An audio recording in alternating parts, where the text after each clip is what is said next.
Este es el seminario mensual que hace Red Nier, el correspondiente al mes de septiembre de 2020. Como son las reglas generales, vamos a tener 1 hora para este seminario, con la presentación de 3 trabajos. Cada uno de los trabajos va a tener 15 minutos. Les pido, como ustedes ya saben, ir haciendo las preguntas en el chat, de manera tal que cuando terminen las 3 presentaciones los autores puedan hacer como una contestación integral a lo que vieron. Por supuesto, comentarios también, más que bienvenidos. Hoy tenemos tres trabajos que se van a presentar en el orden que fueron anunciados. Marcos Herrera, de la Universidad de Salta, nos va a hablar de delito y valor de las propiedades. Vamos a arrancar con él. Después Pablo Neme, de la Universidad de San Luis, nos va a hablar de Coalition Formation Games. Y finalmente César Sosa Padilla, de Notre Dame, nos va a hablar de Dead Standstills. Así que, nada, bastante diverso la agenda para hoy. Y sin más demoras, entonces, Marcos, te pasamos el micrófono. Si querés compartir, con mucho gusto, y yo te aviso unos minutos antes que terminen tus 15 minutos. Muy bien. Gracias por la invitación. Ahí voy a compartir mi pantalla.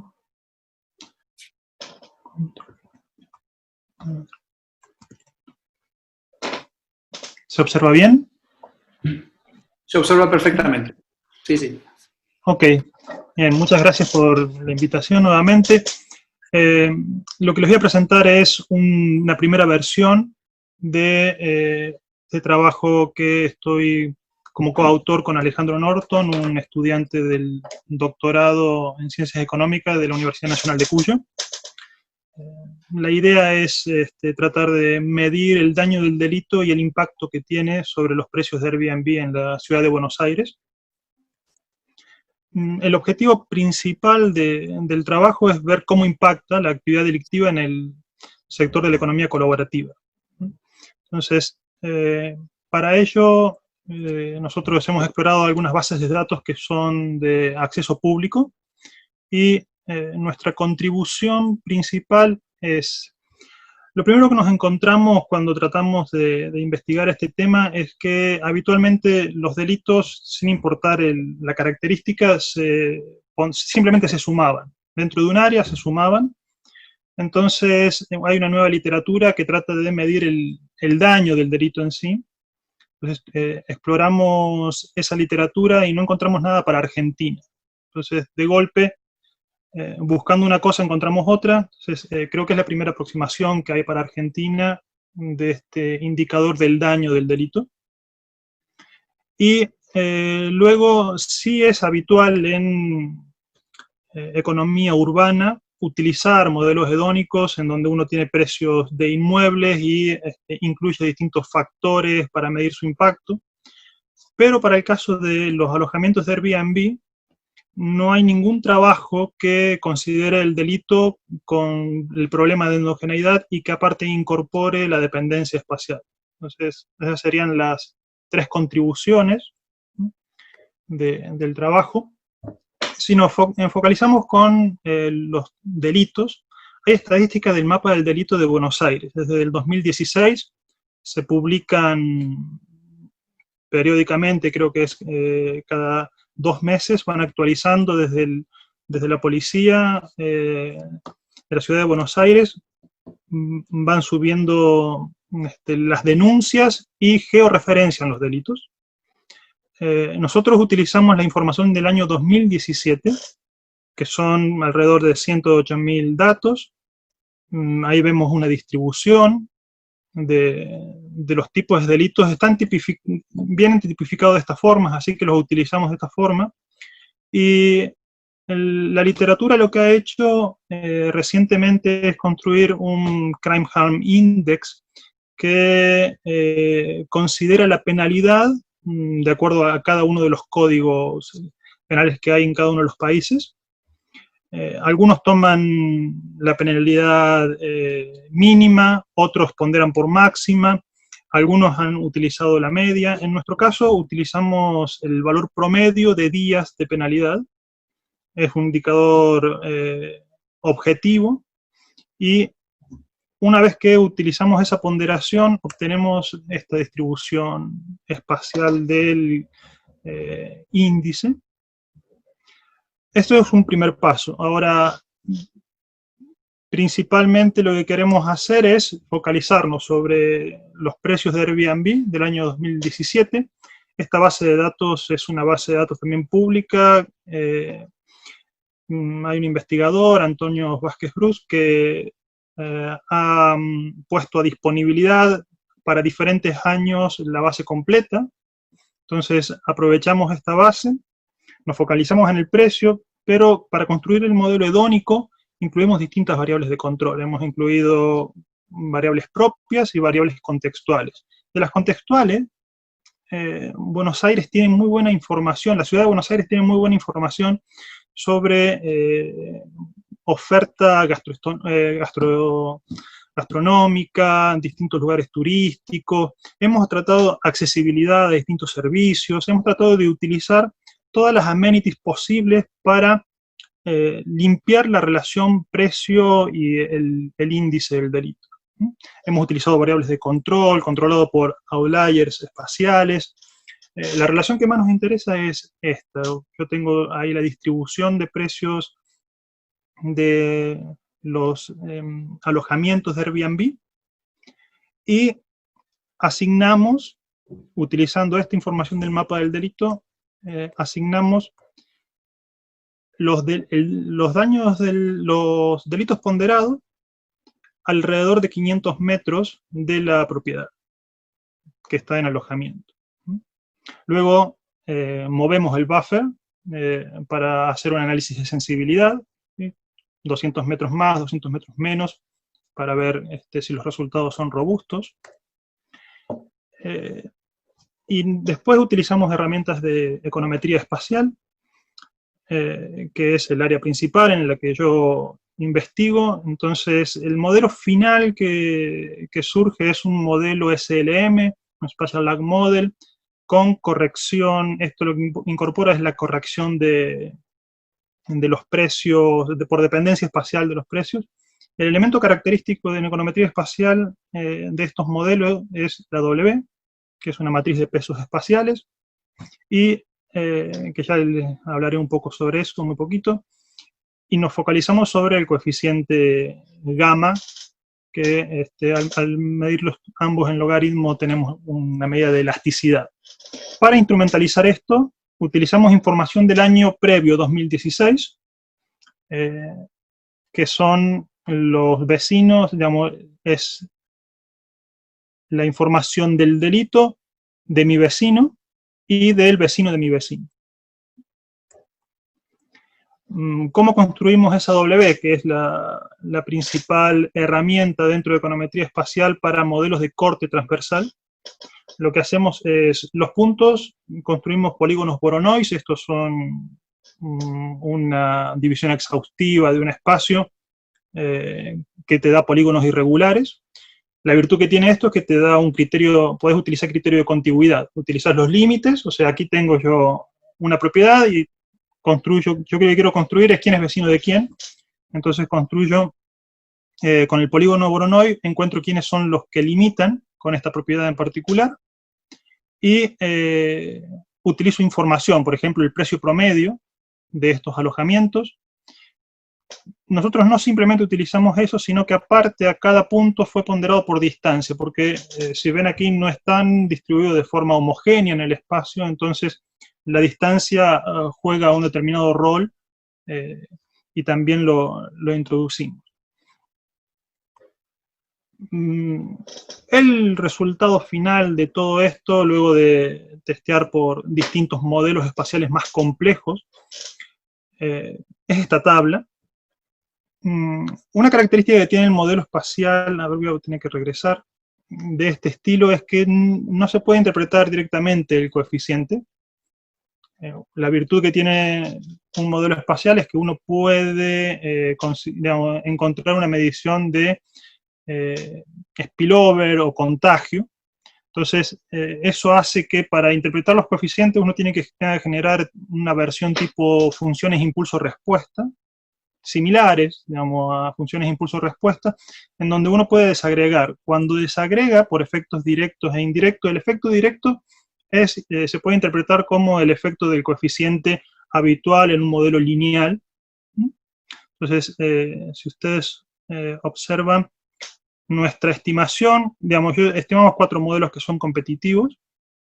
El OLS no tiene ninguna corrección por endogeneidad ni espacial. Nosotros detectamos problemas de ambos casos. Este modelo de variables instrumentales incluye la corrección por endogeneidad en el delito, pero no por efectos espaciales. Y este incluye la corrección por efectos espaciales, pero no incluye la corrección por endogeneidad del delito. Entonces, este modelo es el más completo y podemos ver que el coeficiente que nosotros obtenemos, primero, en todos los casos es significativo el impacto del delito, del daño del delito. Encontramos que hay unos límites establecidos por el OLS y el de variables instrumentales en el efecto directo. El SLM está en un punto intermedio. Y luego lo interesante es que podemos, mediante la descomposición, encontrar un efecto contagio, que es el impacto del delito en el vecindario, ¿no? O sea, es un efecto indirecto sobre el precio, que es calculado para toda la base de datos que tenemos. O sea, nosotros también podríamos encontrar efectos heterogéneos de ese impacto del delito si nos llegamos a mover utilizando una ventana un poco más pequeña. No es la idea de este trabajo. En principio lo que queremos es tener un estimador para todo lo que es Ciudad de Buenos Aires.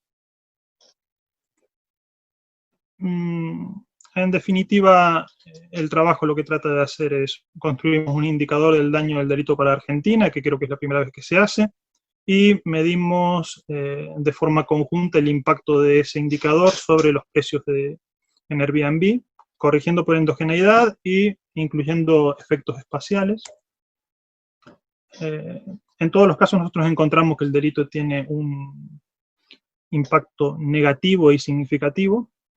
Tenemos una versión un poco más amplia que está en inglés y está en revisión, en donde luego desagregamos por tipos de delito y los impactos siguen siendo similares en todos los casos, y lo que sí encontramos es que encontramos evidencia de un contagio significativo del delito, sin importar que el delito se haya ocasionado en las proximidades del alojamiento, ¿sí?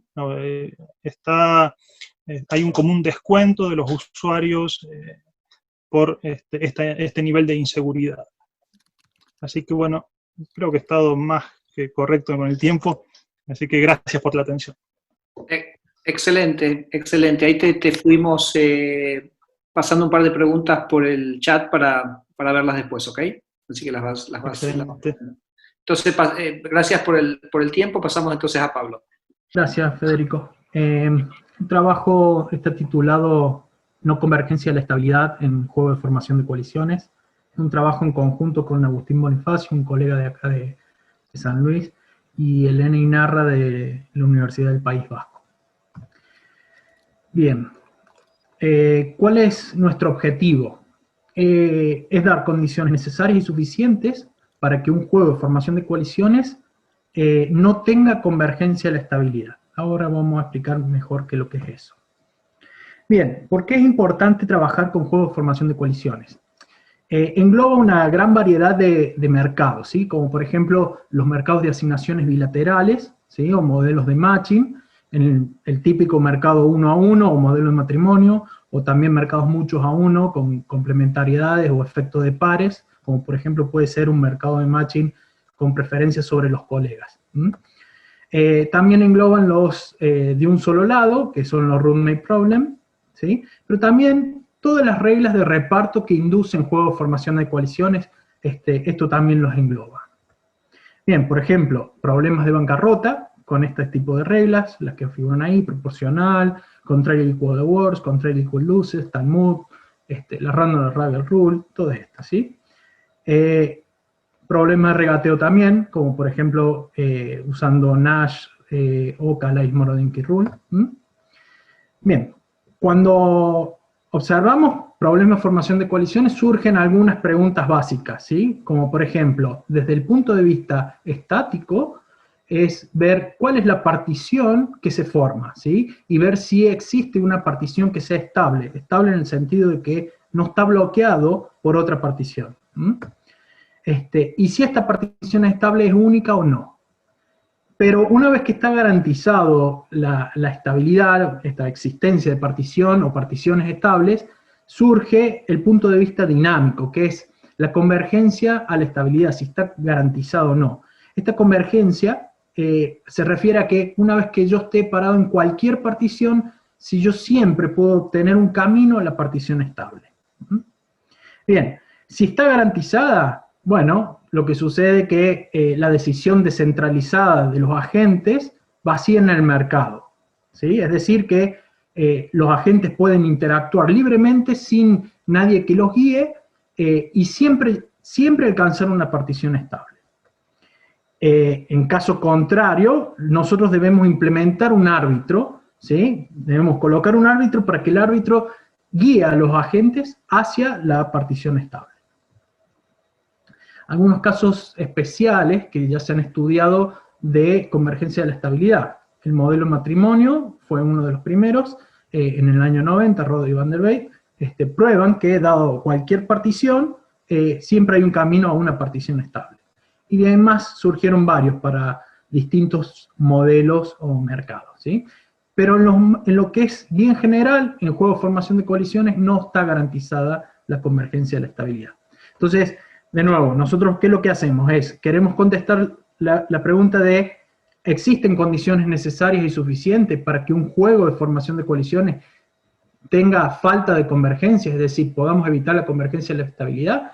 Y, es decir, tengamos que incorporar sí o sí un árbitro que guíe a los agentes. Y la otra pregunta que surge es, bien, si tenemos que incorporar el árbitro, este árbitro tiene que manejar o direccionar a todos los agentes, o se puede enfocar simplemente a un pequeño subconjunto de agentes. Entonces, esas son las preguntas que intentamos contestar con este trabajo. Bueno, vamos un poquito con el modelo. El modelo es simple, tenemos un conjunto de agentes, un conjunto de coaliciones permisibles, ¿sí? Y cada agente tiene una preferencia sobre las coaliciones a las que él pertenece. Bien, el outcome de un juego es precisamente una partición en conjuntos disjuntos de estos agentes, que los llamamos coaliciones. Un poquito de notación, vamos a denotar en lugar de, no sé si me ven la mano, en lugar de colocar una coalición de esta forma, la vamos a colocar directamente con 1, 2, 3. Esto va a simplificar la notación, sobre todo en particiones, que tenemos una partición de esta forma, con un montón de llaves y comas, y lo vamos a denotar así. Bien, ¿cómo se define la relación de dominación entre coaliciones? Simple. Una coalición C es preferida a la C', domina a la C', si todos los agentes de la intersección de las dos coaliciones prefieren C a C'. ¿Sí? Aquí a la derecha tenemos una tabla de preferencias. Podemos ver que agente 1 y 2, los dos que están en la intersección entre las azules, prefieren la 1, 2, 3 antes que la 1, 2. Pero, por ejemplo, el agente, si yo quisiera comparar la 1, 3 con la 1, 2, 3, el agente 1 no prefiere, a pesar de que el 3 sí prefiere a la 1, 2, 3 a la 1, 2, 3. Perdón, a la 1, 3 a la 1, 2, 3. Esto directamente me induce una relación de bloqueo entre las particiones. Bien, entonces formalmente ahora una partición estable va a ser aquella que no tenga ninguna que la bloquee, que no esté bloqueada. Bueno, un par de ejemplitos. En la tabla de la izquierda tenemos un juego, fíjense que es un juego bien simple, donde la partición es estable en ambos juegos, es la 1, 2, 3, ¿sí?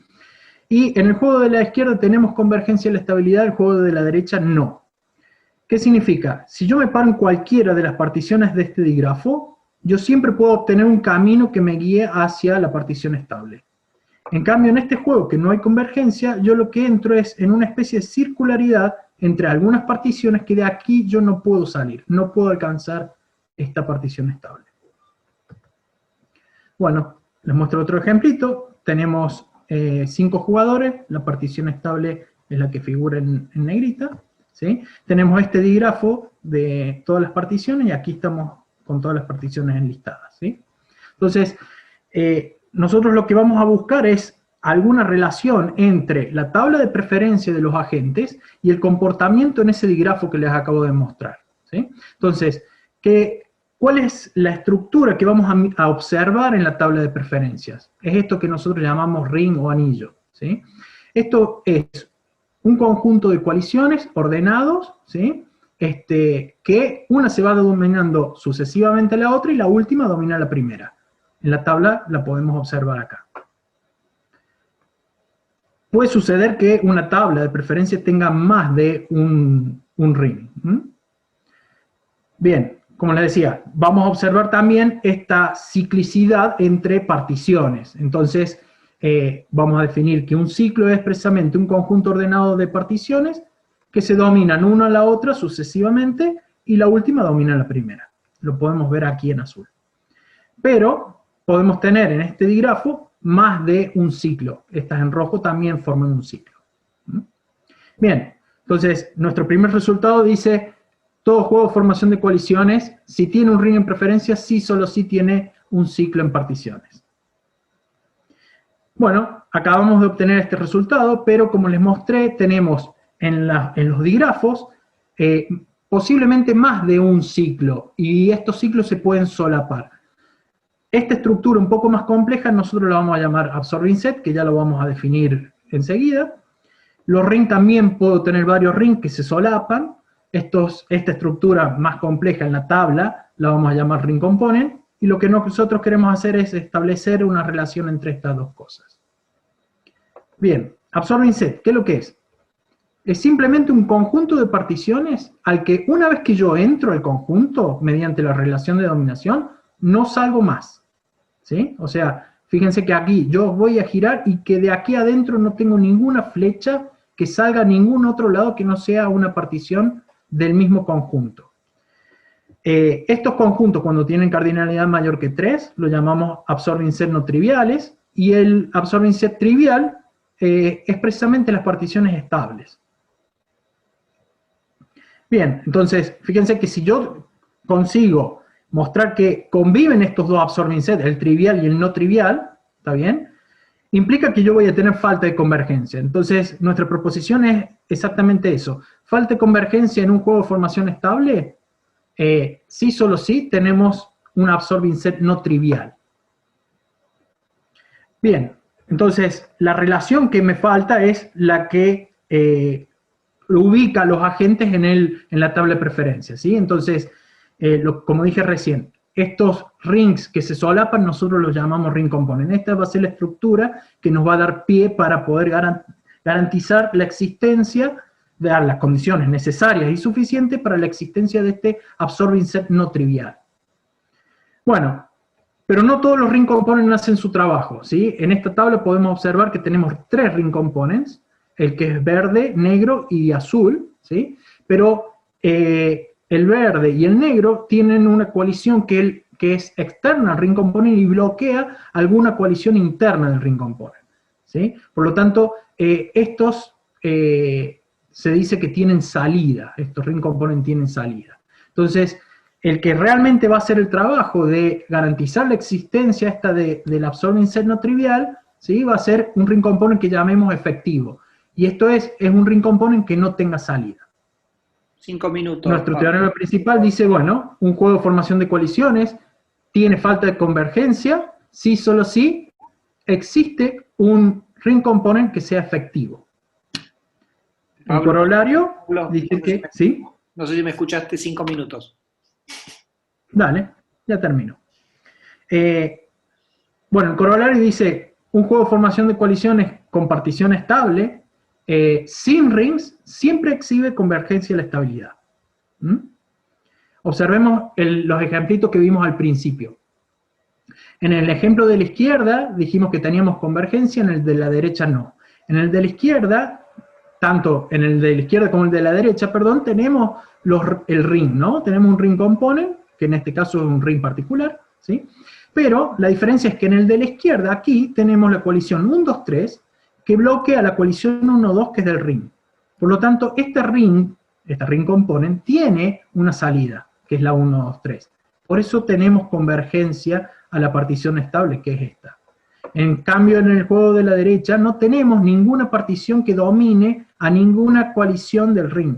Por lo tanto, aquí, ¿sí?, no tenemos salida. Este ring, o ring component, es efectivo, ¿sí? Podemos ver que aquí tenemos el absorbing set.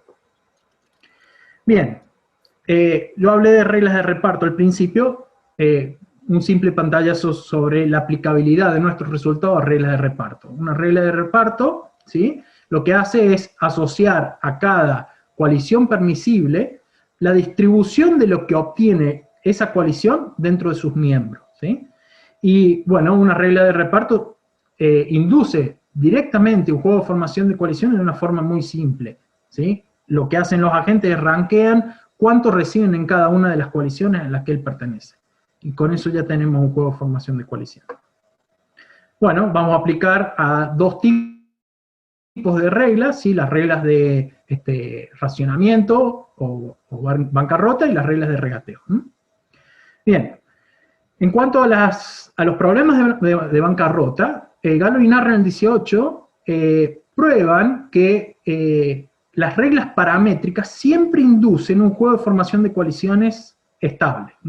Algunas de las reglas paramétricas son algunas de las que mencioné al principio: la proporcional, control equal awards, control equal losses, Talmud, reverse Talmud. Entonces, nuestro resultado dice: cualquier juego de formación de coaliciones inducido por una regla paramétrica exhibe convergencia en la estabilidad, siempre converjo. La random arrival, ¿sí?, puede o no inducir un juego estable. Cuando lo induce, puede que no tenga convergencia en la estabilidad. Esta random arrival no está dentro de la clase de las reglas paramétricas. Bien, y los problemas de regateo, Pisia en el 2012 define una clase que se llama Pairwise Aligned, y él prueba que esta clase siempre induce un juego de formación de coaliciones estable. Bueno, una clase de las más importantes estudiada dentro de esta clase de Pairwise Aligned es la Nash Bargaining Rule, ¿sí? Bueno, nuestro resultado dice algo parecido al de recién: todo juego de formación de coaliciones inducido por una regla de regateo del tipo Pairwise Aligned, ¿sí?, siempre exhibe convergencia de la estabilidad. Otra regla muy estudiada es la Kalais-Moradinski Bargaining Rule, ¿sí? Esta puede o no exhibir una partición estable en el juego, puede dar o no, inducir o no, digo, un juego estable, pero cuando lo hace, ¿sí?, puede o no tener convergencia de la estabilidad.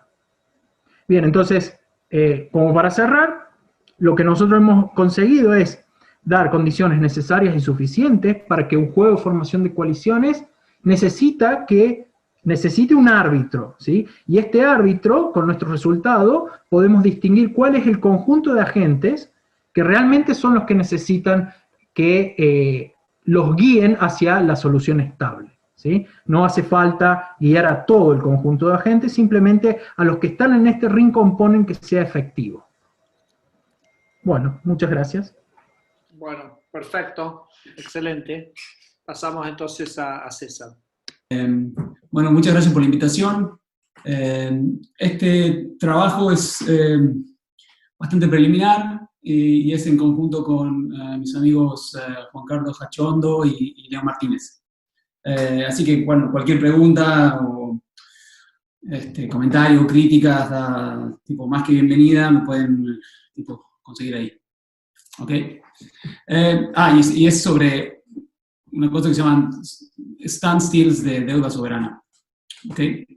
La motivación inicial es que, en respuesta a la crisis actual, el G20 propuso estos standstills para países pobres, para un grupo de 70 y pico países pobres y con deuda alta.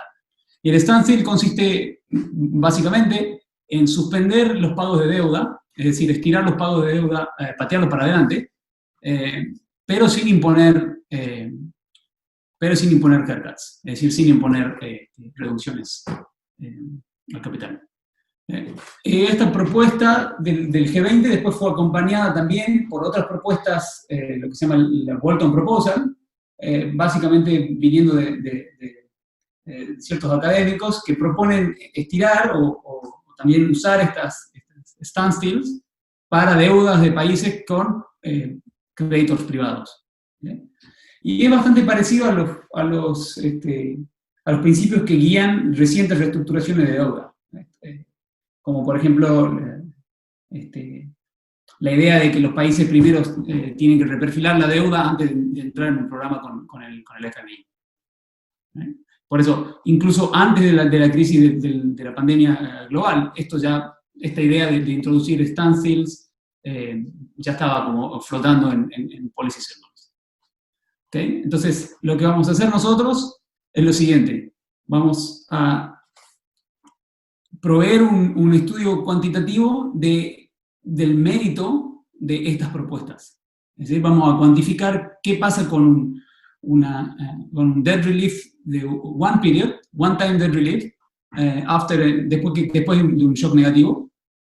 Y para hacer eso vamos a usar un modelo estándar de deuda soberana con deuda de larga duración. Lo que encontramos es que los standstills generan ganancia de bienestar para los deudores, es decir, para el soberano, pero pérdida de capital para los prestamistas. Y esto es consistente con las pocas ganas de los prestamistas privados de participar en estos esquemas de standstill. Incluso en un modelo en el que no hay problema de free riding. Uno puede pensar que el problema de free riding es una razón por la cual los créditos no quieren participar en esto. En nuestro modelo no hay free riding, pero incluso sin el free riding vemos que no querrían participar. Es más, lo que encontramos es que imponer los standstill genera debt overhang y entonces genera oportunidades para hacer reestructuraciones voluntarias de deuda, que es algo que ya voy a explicar en un segundo. En comparación al standstill, lo que encontramos es que haircuts, es decir, reducciones en el valor nominal de la deuda, pueden generar ganancias para ambos, el soberano y los prestamistas. Este es como el punto principal del paper, que estas propuestas de standstill potencialmente no son tan útiles como se las intenta vender, más o menos. ¿Ok? Bueno, para estudiar esta política usamos el modelo más sencillo de deuda soberana con deuda de larga duración. ¿Okay? Entonces, si conocen el modelo de Arellano, este es lo mismo, pero con deuda de larga duración. La economía recibe recibe una dotación cada periodo que tiene un proceso estocástico dado por ecuación de acá, y el objetivo del gobierno es maximizar el bienestar de los ciudadanos, ¿no? Y las preferencias son, qué sé yo, estándar. ¿Okay? La economía pide prestado usando bonos de larga duración y pide prestado contra unos prestamistas que son neutrales al riesgo. Los bonos de larga duración están explicados por este grafiquito. Es decir, si la economía pide prestado hoy, si emite un bono hoy, ese bono paga 1 mañana, 1 menos delta pasado, 1 menos delta al cuadrado, 3 periodos adelante y así. Entonces, el pago de cupones va decayendo geométricamente. Esto permite tener bonos de larga duración sin aumentar la dimensionalidad del problema. La economía puede hacer default sobre estos bonos, y si hace default totales. Es decir, no paga ninguna obligación que sea hoy o en el futuro. Mientras la economía hace default, no puede pedir prestado, es decir, está excluida de los mercados, pero puede volver a los mercados con una probabilidad exógena phi, ¿no? Cada periodo. Y mientras la economía está excluida de los mercados, va a sufrir una pérdida en su ingreso, y esa pérdida, la otra era psi, esta es phi. La pérdida está dada por phi, que es una función cuadrática del income, que hace que básicamente sea más costoso hacer default en mejores periodos. Todo lo que he dicho hasta acá es súper estándar en los modelos de sovereign debt, y el modelo en realidad son estas 4 ecuaciones de acá, de esta diapositiva, ¿no? Básicamente lo que el gobierno decide al comienzo del periodo tiene un nivel de deuda B y un nivel de ingreso Y, y decide si hace default o no. Y si hace default, este es el consumo, o sea, consume el income después del costo, y mañana hay una posibilidad sí de que reacceda al mercado y una posibilidad 1 menos sí de que permanezca en default. Mientras que si decide repagar, consume todo lo que está acá, que es el income menos el pago de la deuda, más la emisión de nuevos bonos, esta es la issuance, de nuevos bonos que tradean a un precio Q. ¿Okay? Y ese precio Q, que es la última ecuación, está dado por las probabilidades de default futuras. Esto quiere decir que un precio Q, va a tener, un bono va a tener un precio Q, que es básicamente la probabilidad de repago mañana, este término de acá, descontada, que mañana si el gobierno repaga, me paga el cupón, este es el 1 de acá, pero además 1 menos delta del bono sigue vivo, y tiene un valor de mercado dado por Q de mañana, que es este término de acá. ¿Sí? Ese es el modelo en 4 ecuaciones. Entonces, lo que vamos a hacer es, usando este modelo, que es el modelo estándar de deuda soberana de larga duración, vamos a analizar estas políticas de reducción de deuda, el standstill versus el haircut o combinarlos. ¿Sí? En cuanto a la calibración, no hay nada nuevo, seguimos un trabajo previo. Básicamente esto está calibrado a una frecuencia trimestral usando data de México. ¿Sí? No hay que discutir nada de acá. Y la idea es que fijamos casi todos los parámetros, salvo 2, los parámetros del costo, y esos parámetros del costo los calibramos para que el modelo reproduzca esto. Una deuda sobre PBI de 44% y un spread de 3.4% anualizado. Esos son los momentos que están targeted, y además encontramos que el modelo también reproduce muchos de los non-targeted moments bastante bien. ¿Okay? Entonces, pueden pensar que esta economía es México o una economía con deuda del 44 y spread de 3.4. ¿Okay? Entonces, el ejercicio es el siguiente. Hay un solo shock en el modelo, que es el shock al ingreso. Entonces vamos a estudiar qué le pasa a la economía con distintos tamaños del shock para el nivel de deuda promedio, 44%. ¿Okay? Y vamos a solo disciplinar el tamaño del shock mirando qué le pasa a los spreads. Entonces vamos a considerar un shock pequeño, entre comillas pequeño, que suba los spreads más o menos 250 puntos básicos, que es más o menos lo que le pasó a México entre diciembre y abril de este año. Un shock al que vamos a llamar un shock grande, que suba los spreads 900 puntos básicos, más o menos lo que pasó en África. Y después un shock muy grande, que suba los spreads 1500 puntos básicos. ¿Okay? Dado que estamos en la deuda promedio. ¿Okay? Y ahí vamos a estudiar, o sea, mirando estos diferentes shocks, vamos a estudiar qué pasa con los standstills. El standstill es, no hay pago de deuda durante T periodos. Durante T periodos el gobierno puede pedir prestado si quiere, y la deuda que no se está pagando crece a una cierta tasa. Esa tasa es la risk-free más el promedio del spread pre-shock. ¿Okay? Estos standstill vamos a medir qué le pasa en bienestar a la economía y qué le pasa también a los prestamistas. Y vamos a medir qué le pasa a los prestamistas mirando las pérdidas de capital. Las pérdidas de capital van a ser las caídas porcentuales en el valor de mercado de la deuda. Y el valor de mercado de la deuda está dado por, bueno, cuánta deuda hay hoy, si el país hace default o no, y pago de cupón más cuánto vale el bono después de que me apago el cupón. 5 minutos, César, 5 minutos, por favor. Ese es el valor de mercado de la deuda sin standstill. Mientras que si hay un standstill, el valor de mercado de la deuda es, bueno, cuánta deuda hay, si el gobierno paga o no paga el cupón, o sea que el 1 ese que está en la primera ecuación no aparece abajo, pero el bono crece a la tasa RDS y tiene un valor de mercado dado por el precio de equilibrio en ese periodo. Así como definimos el valor de mercado de la deuda. Entonces, todo lo que voy a hacer de ahora en adelante, se puede pensar que la pregunta de investigación es ¿cuál es la mejor estrategia de reducción de deuda para una dada pérdida para los créditos? Es decir, supongamos que puedo fijar la pérdida que van a sufrir los créditos teniendo en cuenta distintas estrategias de reducción de deuda. ¿Cuál es la mejor estrategia de reducción? ¿Sí? Lo que muestro acá es que muestro en el eje vertical las ganancias de bienestar, en el eje horizontal las pérdidas de capital. para los distintos 3 tamaños del shock. Y el gráfico se ve un poco raro, porque después lo iré llenando, pero lo que intento mostrar es que mientras más largo es el standstill, mientras me muevo hacia la derecha en las burbujas rojas, mayor es la ganancia de bienestar para la economía, obviamente porque pateo los pagos, y mayor es la pérdida de capital para el prestamista. Entonces, esto es lo que nosotros decíamos, esto muestra que estos standstill son buenos para la economía, pero malos para el prestamista. ¿Ok? Entonces, ¿qué pasa durante el standstill? Capaz que me salteo esto. ¿Ok? Acá lo que voy a mostrar es la curva del valor de mercado. Esta es la curva de valor de mercado, acá, esta que supuestamente es dorada, si estamos joya, no hay shock. La negra pasa el shock grande, y la roja es el shock más el standstill. Entonces lo que veo es que para el valor inicial de la deuda, si además incorpora un standstill, baja el valor de mercado para el prestamista. Entonces el prestamista no le gusta.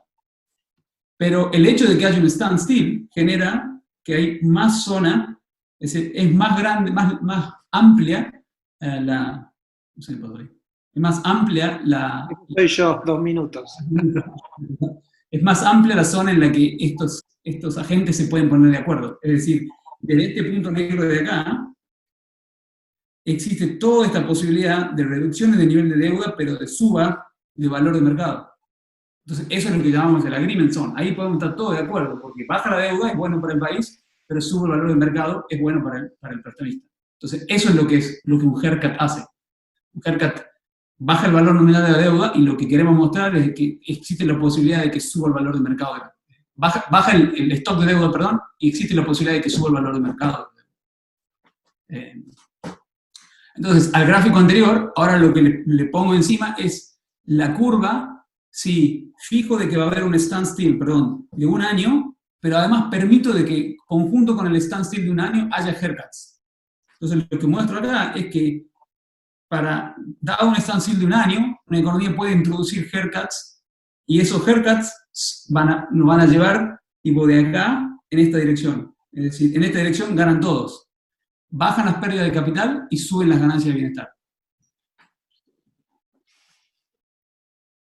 Ok, si uno después hace esto para más opciones, standstill más largos o solo haircuts, así es como se ven los gráficos. Entonces, el punchline del paper es que solamente introducir haircuts es la mejor opción,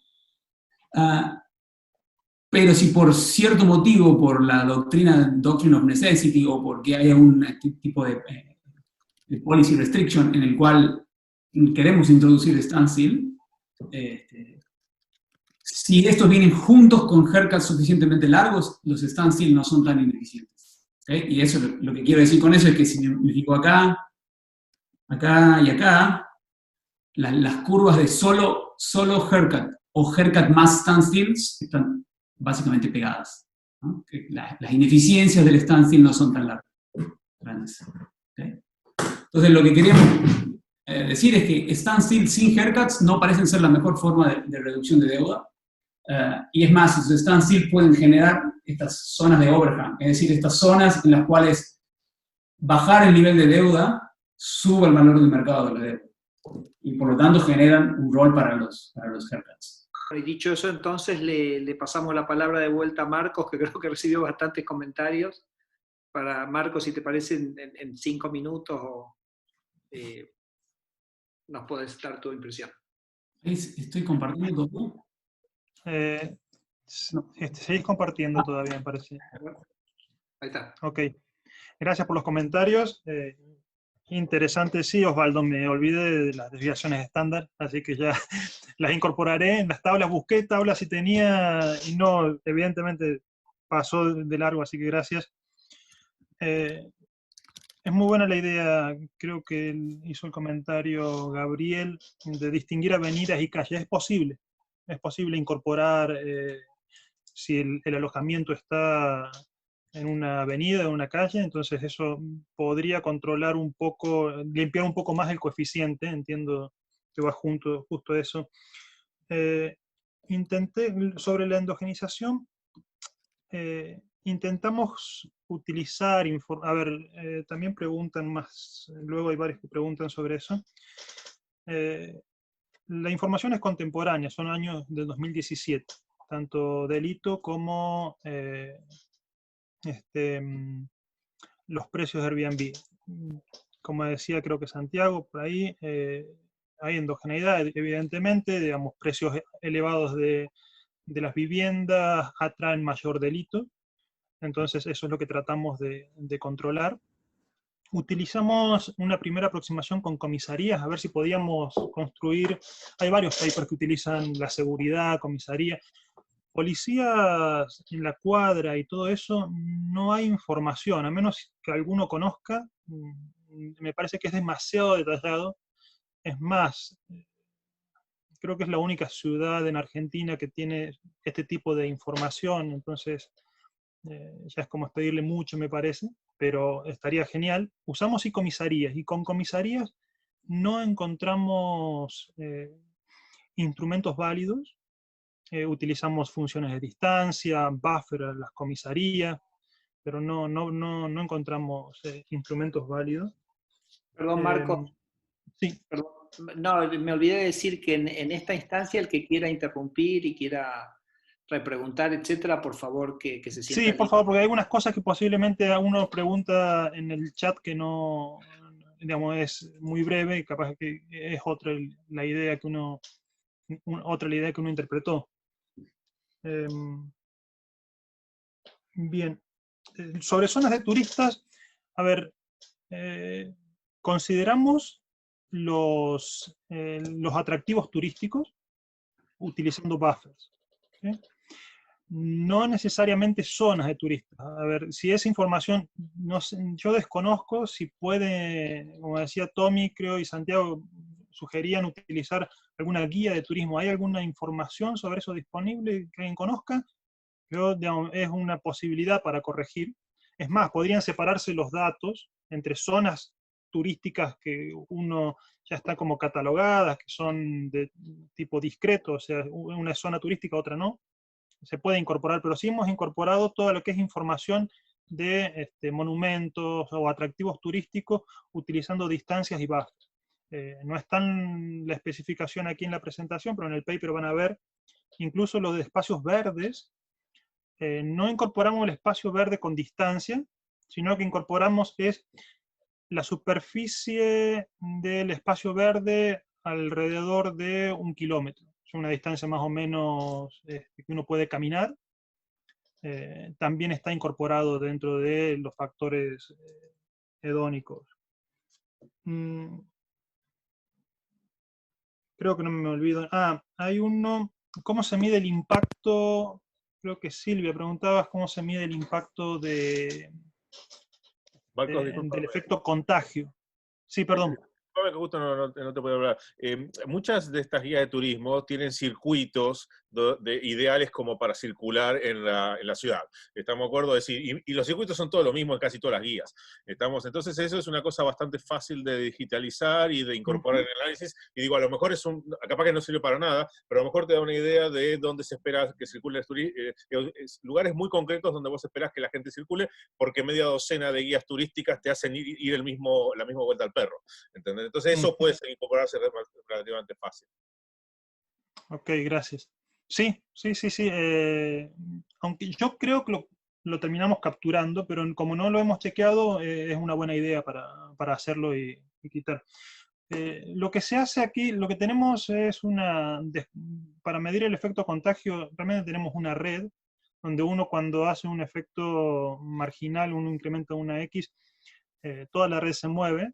Entonces lo que uno trata es de descomponer eso, que había efectos directos e indirectos, que la descomposición es, para cada uno de los departamentos hay un contagio de los vecinos, y de los vecinos, que es una progresión geométrica.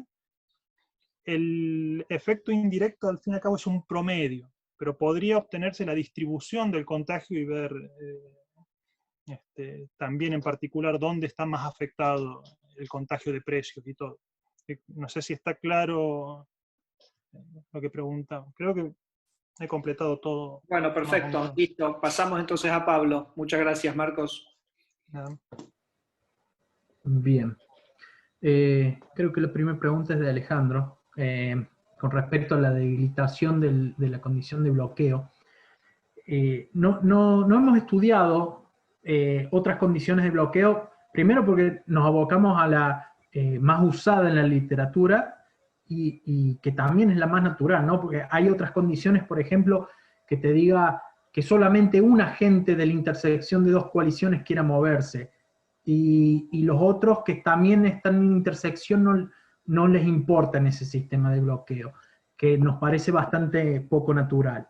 Sí hay trabajos en alguna dirección con esto de cambiar la forma de bloqueo, por ejemplo, sobre el trabajo de Roth, que él prueba, que mencioné en el 90, prueba que siempre hay una convergencia en la estabilidad. Hay otro trabajo, Tamura, que intercambia un poquito la forma de bloqueo, y en ese trabajo él prueba que tienen esto que nosotros llamamos absorbing set no triviales, entonces no tiene convergencia.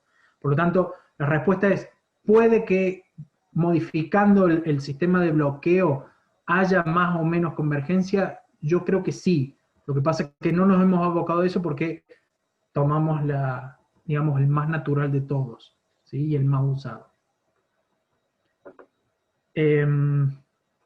Florencia, ¿alguna vez hemos visto un poquito de literatura para juegos bayesianos modelados con juegos ónicos, pero no mucho? Alguna vez creo que hemos leído algo. ¿Sí? No sabemos mucho de esa literatura. No, gracias, Pablo, me encantó tu trabajo, obviamente no estoy a tu nivel, pero vos sabés que en subasta es muy común el tema de los cárteles, ¿no? En las subastas o licitaciones públicas, y eso es algo que siempre queremos entender, cómo funcionan los cárteles y esas cosas. Entonces, por eso era mi pregunta, y las subastas, viste, típicamente se dan en un ambiente de información incompleta, y el concepto de equilibrio es el equilibrio bayesiano de Nash. Por eso te preguntaba, ¿no? Pues yo pensaba en las coaliciones como cárteles, y bueno, detectar cárteles es, para la gente que hace antitrust, es bastante atractivo y sexy, entonces por eso me claro, fíjate que acá lo que sí requerimos es que todos los agentes tengan la información, digamos, de las preferencias, ¿no? Básicamente, claro, entonces... Sí, las preferencias sí. Claro, sí, ok, o sea que hay información, ok, perfecto. No, bueno, gracias, me ayuda como a entender un poco más algunas cosas más concretas. Buenísimo, me encanta la exposición. Gracias. Federico, la Nash Rule no requiere un árbitro, esa siempre tiene convergencia, ¿no? Una vez que tenemos la regla de reparto, se aplica el Nash como para resolver el problema de reparto, y bueno, una vez que ya tenemos los valores, los agentes rankean las coaliciones a las que pertenecen, ¿sí? Y lo que encontramos es que... Perdón, la Nash Rule no es que se hace un split igual de los surpluses de cada uno de los agentes. ¿O no? No lo sé. Ok. No, de esa forma no lo he visto. Digo, lo que nosotros hemos visto es, tenemos un problema de reparto, lo repartimos, y cada agente va a recibir cierta cantidad en función de la coalición a la que pertenece. Esa cierta cantidad lo que va a hacer es va a rankear para cada agente una coalición. Y lo que encontramos es que en estos juegos, que son inducidos por esta regla, no tenemos anillos, ¿sí? No hay rings, nunca rings. Con respecto al otro que decías, de la existencia de ring para ver el tema de la estabilidad, fíjate que nosotros, en el trabajo, si bien dijimos que lo aplicábamos a juegos estables, nunca, para la existencia del ring no usamos la estabilidad nunca, para la existencia del absorbing set tampoco, ¿sí? Es decir, nosotros dijimos que si convivían los dos absorbing set, el trivial, que era la partición estable, y el no trivial, ¿sí? Evitamos la convergencia al trivial, pero para la definición y la existencia del no trivial no necesitamos la partición estable. Entonces, básicamente uno podría pensar, que de hecho en la literatura se usa, pensar el Absorbing Set como un propio concepto de solución de los juegos hedónicos o juegos de formación de coaliciones. Entonces, en principio es totalmente independiente de la estabilidad de la partición o no, la existencia de ring en las preferencias o de Absorbing Set no trivial en el sistema de digrafo. Okay. Bueno, creo que esa era la última, ¿no? ¿Qué tenías? Sí, creo que sí. Listo, pasamos entonces a César, que tenemos los últimos 4 o 5 minutos. Gracias a vos, Pablo. Bueno, gracias por los comentarios. Tengo varios acá. Hay una pregunta sobre si el shock que estamos estudiando es un shock solamente al output o también al access. El shock es solamente al output. Durante el periodo del shock, la economía tiene acceso y puede pedir prestado o puede recomprar. No estamos impidiendo eso. Y el tamaño del shock está disciplinado para obtener cierto aumento en spreads. Lo que sí, atándolo un poco con otro comentario que tuve ahí, estamos estudiándolo de la siguiente manera. Imagino que la economía está en la media, o sea, está en la media de deuda y en la media de income, y dadas esas condiciones, ¿qué pasa si cae el income de cierta manera que me suba los spreads un tanto por ciento, digamos, 9%? Había una pregunta ahí si los resultados serían diferentes si empiezo de otro punto, un poco más lejos del income. Hay un resultado sobre... Hay una pregunta sobre qué pasa qué tan lejos estoy del punto de convergencia. El modelo no tiene trend, pero más o menos la intuition podría reinterpretar la pregunta como ¿qué pasa si el shock le pega a la economía cuando está peor que la media? Y creo que los resultados de todas maneras se sostienen. Incluso es más fácil encontrar es más fácil encontrar que haya un espacio para que el haircut sea bueno. Sí. O sea, pero, perdón, entonces, si el shock de output es muy grande, te va a generar un aumento muy fuerte en los spreads, porque va a aumentar mucho la probabilidad de haircut. Perdón, de default. Entonces, ahí es donde te conviene más ir con un poquito de haircut como para bajar eso. Si el shock es chiquito... Si el shock es chiquito, entonces no te genera... Hay menos chances que te genere el espacio para hacer estos voluntary debt exchanges. Es decir, Lo cual te explica por qué se hicieron haircut en los que estaban contra las cuerdas, que eran Argentina y Ecuador. Claro, sí, probablemente. Sí. Tal cual. Hay otras preguntas acá sobre el nivel de deuda, más o menos la misma respuesta. Esto está calibrado a un nivel de deuda del 44, pero podríamos hacer una calibración diferente y esto no debería cambiar. También lo pensamos al shock en algún momento como un shock a la deuda. Es un poco raro porque la deuda es una variable endógena, pero uno puede pensar que es un tipo como fiscal discovery y de repente te das cuenta que tenés unfunded liabilities. Las dinámicas son bastante parecidas. ¿Qué otra pregunta hubo por ahí?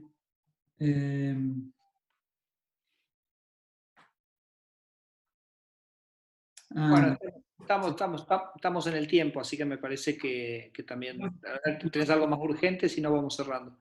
No, creo que más o menos... Bueno, buenísimo, buenísimo. Yo creo que entonces cumplimos bien en el horario de tener esta hora. Les recuerdo a todos, felices de recibir más de trabajos para la serie de documentos de trabajo. Nosotros, lo estaba comentando antes que arrancáramos con algunos de ustedes, que estamos perfeccionando la técnica de dar a conocer un poco más públicamente los trabajos. Por ejemplo, estamos empezando a mandar tweets que básicamente describen lo que es cada uno de los trabajos a las redes, y eso hoy lo están siguiendo muchos periodistas. Así que, bueno, un poco el objetivo, como sabemos, de esta red es conocernos más, conocer el trabajo que está haciendo cada uno, y en la medida que podamos de difundir localmente el trabajo que se está haciendo. Así que, nada, seguiremos ese es básicamente nuestro objetivo. Así que yo diría que con eso cerremos hoy. Muchas gracias a todos por participar y nos estaremos viendo entonces dentro de un mes. Y sobre todo, por supuesto, a los 3 panelistas expositores de hoy. Gracias. Así que hasta el mes que viene. Gracias.